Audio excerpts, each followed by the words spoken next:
خالد اور لمبے لڑکے نے ایک دوسرے کی طرف دیکھا۔ آہستہ آہستہ وہ ایک دائرے میں گھومنے لگے۔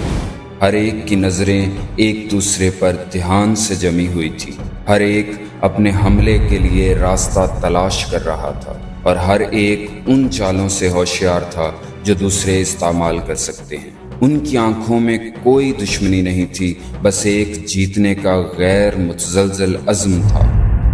خالد نے محتاط رہنا ضروری سمجھا کیونکہ لمبا لڑکا بائیں ہاتھ کا تھا اور اس طرح وہ فائدہ اٹھاتا جو تمام بائیں ہاتھ والے لڑائی میں اپنے مخالفین پر حاصل کرتے ہیں۔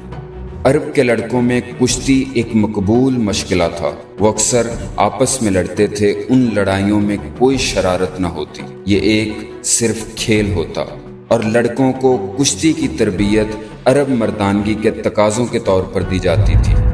لیکن یہ دونوں لڑکے سب سے مضبوط اور اپنی عمر کے لڑکوں کے لیڈر تھے۔ یہ میچ ہیوی ویٹ ٹائٹل کی لڑائی تھی۔ وہ دونوں اپنی ابتدائی نو عمری میں تھے۔ دونوں لمبے اور دبلے پتلے، اور نئے بنے ہوئے پٹھے ان کے کندھوں اور بازوؤں پر پھڑپڑا رہے تھے اور ان کے پسینے والے جسم دھوپ میں چمک رہے تھے۔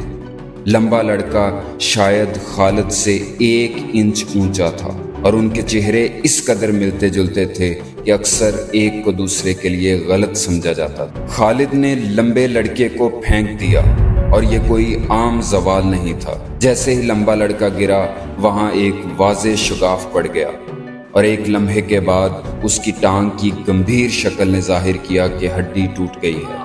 متاثرہ لڑکا زمین پر بے حس و حرکت لیٹا رہا اور خالد خوف سے اپنے دوست اور بھتیجے کی ٹوٹی ہوئی ٹانگ کو دیکھتا رہا۔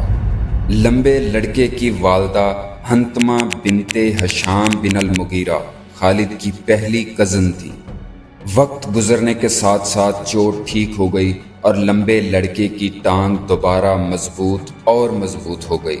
وہ دوبارہ کشتی لڑے گا اور بہترین پہلوانوں میں شمار ہوگا، اور دونوں لڑکے دوست بن کے رہیں گے۔ لیکن جب کہ وہ دونوں ذہین، مضبوط اور فطرت کے اعتبار سے طاقتور تھے، تو نہ تو صبر تھا اور نہ ہی تدبیر۔ انہیں تقریباً ہر کام میں ایک دوسرے کے ساتھ مقابلہ جاری رکھنا تھا۔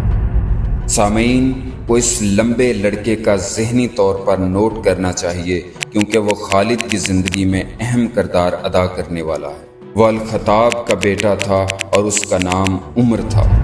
خالد کی پیدائش کے فوراً بعد خالد کو اس کی ماں سے چھین لیا گیا، جیسا کہ قریش کے بہتر خاندانوں میں رواج تھا، اور صحرا میں ایک بدو قبیلے کے پاس بھیج دیا گیا۔ اس کے لیے ایک رضائی ماں مل گئی جو اس کی پرورش کرے گی۔ صحرا کی صاف، خشک اور آلودہ ہوا میں اس زبردست طاقت اور مضبوط صحت کی بنیادیں رکھی گئیں جس سے خالد کو زندگی بھر لطف اندوز ہونا تھا۔ ریگستان خالد کو مناسب لگ رہا تھا اور اسے اس سے پیار ہونے لگا اور اس میں گھر کا احساس ہوا۔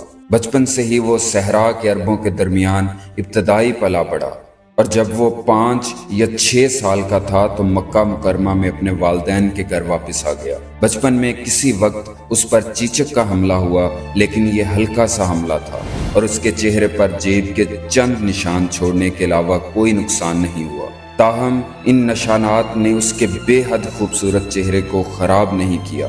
بچہ لڑکا ہو گیا اور لڑکپن کی عمر کو پہنچتے ہی اسے فخر کے ساتھ احساس ہوا کہ وہ ایک سردار کا بیٹا ہے۔ اس کا والد الولید بنی مخزوم کا سردار تھا جو قریش کے عظیم ترین قبیلوں میں سے ایک تھا، اور مکہ میں الوحید منفرد کے لقب سے بھی جانا جاتا تھا۔ خالد کی پرورش اب اس والد نے کی جس نے خالد میں عرب مردانگی، بہادری، لڑنے کی مہارت، جفاکشی اور سخاوت کی تمام خوبیاں پیدا کرنے کے لیے اپنی پوری کوشش کی، اور بہترین کامیابی کے ساتھ۔ الولید کو اپنے خاندان اور اپنے آباء و اجداد پر بہت فخر تھا، اور خالد کو بتایا کہ وہ خالد بن ولید بن مغیرہ بن عبداللہ بن عمر بن مخزوم کا بیٹا ہے۔ مخزوم جس کے نام پر قبیلے کا نام رکھا گیا تھا۔ قریش کے عظیم قبیلے نے جو مکہ میں آباد تھا، اپنے بڑے قبیلوں کے درمیان استحقاق اور ذمہ داری کی واضح تقسیم کو تیار کیا تھا۔ قریش کے 3 سرکردہ قبیلے بنی ہاشم، بنی امیہ اور بنی مخزوم تھے۔ جنگی معاملات کی ذمہ داری بنی مخزوم پر تھی۔ اس قبیلے نے ان گھوڑوں کو پالا اور تربیت دی جن پر قریش جنگ کے لیے سوار ہوتے تھے۔ انہوں نے مہمات کی تیاری اور فراہمی کے انتظامات کیے اور اکثر انہوں نے قریش کے گروہوں کو جنگ میں لے جانے کا موقع فراہم کیا۔ بنی مخزوم کے اس کردار نے وہ ماحول قائم کیا جس میں خالد کو پروان چڑھنا تھا۔ بچپن میں ہی اسے سواری سکھائی گئی۔ ایک مخزومی کے طور پر اسے ایک کامل سوار ہونا تھا اور جلد ہی اس نے گھڑ سواری کے فن میں مہارت حاصل کر لی۔ لیکن تربیت یافتہ گھوڑوں کو سنبھالنا کافی نہیں تھا۔ وہ کسی بھی گھوڑے پر سوار ہونے کے قابل تھا۔ اسے جوان غیر تربیت یافتہ بچے دیے جائیں گے اور انہیں توڑ کر مکمل فرما بردار اور اچھی طرح سے نظم و ضبط والے جنگی گھوڑوں کی تربیت دینا ہوگی۔ بنی مخزوم عرب کے بہترین گھڑ سواروں میں سے تھے اور خالد بنی مخزوم کے بہترین گھڑ سواروں میں سے تھا۔ مزید یہ کہ کوئی بھی عرب اچھا سوار ہونے کا دعویٰ نہیں کر سکتا اگر وہ صرف گھوڑوں کو جانتا ہو۔ اسے اونٹوں پر اتنا ہی اچھا ہونا چاہیے تھا کیونکہ دونوں جانور عرب جنگ کے لیے ضروری تھے۔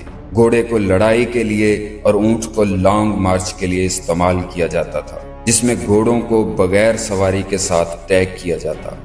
سواری کے ساتھ ساتھ خالد نے جنگی ہنر بھی سیکھا۔ اس نے تمام ہتھیاروں کا استعمال سیکھ لیا، نیزہ، کمان اور تلوار۔ اس نے گھوڑے پر اور پیدل لڑنا سیکھا، جبکہ وہ تمام ہتھیاروں کے استعمال میں ماہر ہو گیا تھا۔ جن کے لیے اسے قدرتی تحفہ معلوم ہوتا وہ لانس تھے، جو گھوڑے کی پیٹھ پر چارج کرتے وقت استعمال کیے جاتے تھے۔ عربوں میں تلوار کو بہادری کا ہتھیار سمجھا جاتا کیونکہ اس سے دشمن قریب تر ہو جاتا ہے، اور تلوار کی لڑائی میں کسی کی بقا کا انحصار طاقت اور مہارت پر ہوتا ہے، نہ کہ مخالف سے محفوظ فاصلے پہ رہنے پر۔ تلوار سب سے قابل اعتماد ہتھیار تھا۔ جیسے جیسے خالد مردانگی کی طرف بڑھا، اس نے 6 فٹ سے زیادہ اونچائی حاصل کی۔ اس کے کندھے چوڑے ہو گئے، اس کا سینہ پھیل گیا، اس کے دبلے پتلے اور ایتھلیٹک جسم کے پٹھے مضبوط ہو گئے۔ اس کی داڑھی اس کے چہرے پر پوری اور گھنی دکھائی دے رہی تھی۔ اس کے عمدہ جسم، اس کی مضبوط شخصیت اور اس کی سواری میں مہارت اور ہتھیاروں کے استعمال کی وجہ سے وہ جلد ہی مکہ مکرمہ میں ایک مقبول اور بہت پسند کی جانے والی شخصیت بن گیا۔ ایک پہلوان کے طور پر وہ کامیابی کی سیڑھی پر چڑھ گیا، کمال مہارت کو زبردست طاقت کے ساتھ جوڑ کر۔ عربوں کے بڑے خاندان تھے۔ باپ اکثر اپنی اولاد کو بڑھانے کے لیے کئی بیویاں رکھتا تھا۔ الولید 6 بھائیوں میں سے ایک تھا۔ الولید کی اولاد جن کے بارے میں ہم جانتے ہیں کہ 5 بیٹے اور 2 بیٹیاں تھیں، خالد، ولید، ہشام، عمارہ اور عبد الشمس تھے۔ بیٹیاں فقطہ اور فاطمہ تھیں۔ الولید ایک امیر آدمی تھا، اس طرح خالد کو روزی روٹی کے لیے کام کرنے کی ضرورت نہیں تھی اور وہ سواری اور لڑائی کا ہنر سیکھنے پر توجہ دے سکتا تھا۔ اس دولت مند پس منظر کی وجہ سے خالد معیشت کو نظر انداز کرنے کے لیے بڑا ہوا اور اپنے شاہانہ اخراجات اور ان تمام لوگوں کے لیے اپنی سخاوت کے لیے مشہور ہوا جنہوں نے اس سے مدد کی اپیل کی۔ اس سخاوت نے ایک دن اسے شدید پریشانی میں ڈال دیا۔ الولید ایک امیر آدمی تھا، لیکن قریش حیرت انگیز طور پر جمہوری لوگ تھے اور ہر ایک کو کوئی نہ کوئی کام کرنا پڑتا، یا تو معاوضے کے لیے یا صرف معاشرے کا ایک کارآمد رکن بننے کے لیے۔ اور الولید جس نے بڑی تعداد میں ملازمین کو رکھا اور تنخواہ دی، وہ خود کام کرے گا۔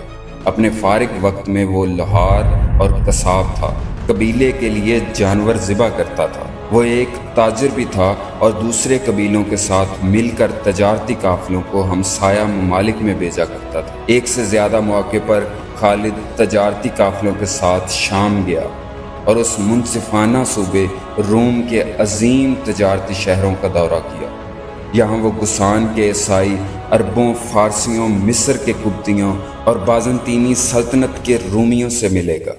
خالد کے بہت سے دوست تھے جن کے ساتھ بھائیوں کی طرح وہ سواری اور شکار کرتا رہا۔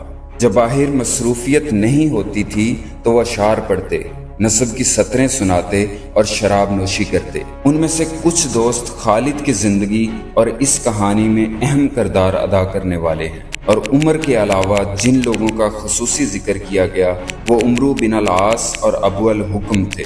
مؤخرز ذکر کا ذاتی نام عمرو بن ہشام بن المغیرہ تھا، حالانکہ بعد میں اس نے ایک اور نام کمانا تھا، ابو جہل۔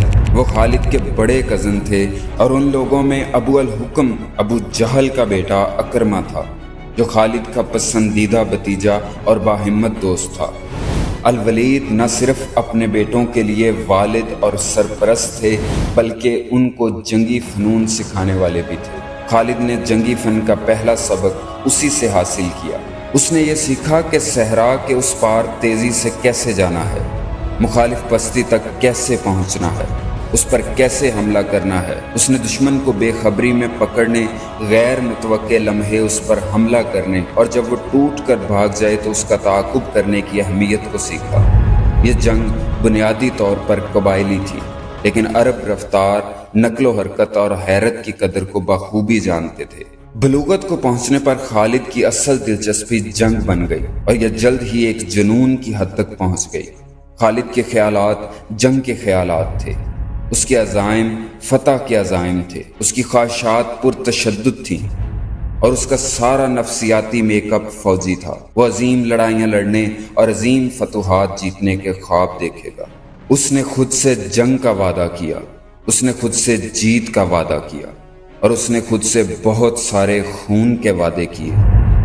خالد سے ناواقف تقدیر الولید کے بیٹے خالد کے بارے میں بھی اسی طرح کی خیالات رکھتی تھی۔